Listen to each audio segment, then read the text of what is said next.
বিসমিল্লাহির রহমানির রহিম। আসসালামু আলাইকুম ওয়া রাহমাতুল্লাহ। আজ আমরা জানব জিলহজ মাসের প্রথম 10 দিনের গুরুত্ব। রাসূল সাল্লাল্লাহু আলাইহি সাল্লাম বলেন, আল্লাহর কাছে এই 10 দিনে করা নেক আমলের চেয়ে আর কোনো দিনের নেক আমল প্রিয় নয়। সহিহ বুখারী। সাহাবীরা জিজ্ঞেস করলেন, হে আল্লাহর রাসূল সাল্লাল্লাহু আলাইহি ওয়াসাল্লাম, জিহাদও কি এর চেয়ে বেশি নয়? তিনি বললেন, না, শুধু সেই ব্যক্তি ছাড়া যে নিজের জীবন ও সম্পদ নিয়ে বের হয় আর কিছুই নিয়ে ফেরে না। এই 10 দিনের প্রতিটি ইবাদত, প্রতিটি নেক আমল, নামাজ, রোজা, জিকির, দোয়া, কোরআন, দান, সব কিছুর সওয়াব বহুগুণে বেড়ে যায়। এটা এমনই কি শেষ 10 রমজানের রাত থেকেও বেশি ফজিলতপূর্ণ দিন। কেন এত গুরুত্বপূর্ণ? প্রথমত, এখানে হজ হয়, ইসলামের সবচেয়ে বড় ইবাদত। দ্বিতীয়ত, আছে আরাফার দিন, দোয়া ও রোজার বিশেষ দিন।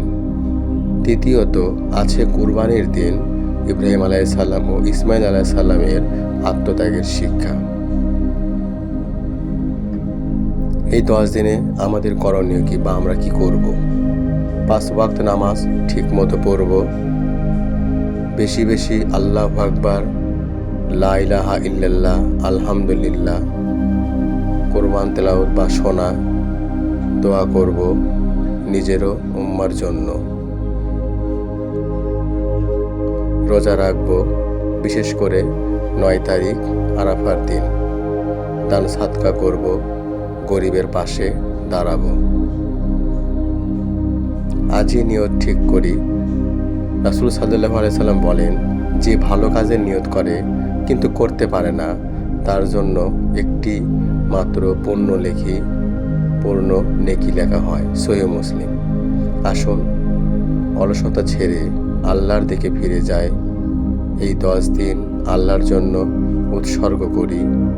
আল্লাহ আমাদের ইবাদত কবুল করুন, আমিন। আমাদের সিরে নূর চ্যানেলটি সাবস্ক্রাইব করুন, ভিডিওটি শেয়ার করুন।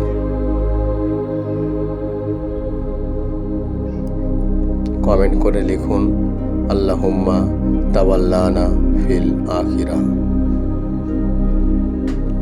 পরবর্তী ভিডিওতে আপনারা জানতে পারবেন জিলহজ মাসের প্রথম দিন বা প্রথম দিনের ইবাদত বা আমল কি কি, সেই বিষয়ের উপর। সবাই ভালো থাকবেন।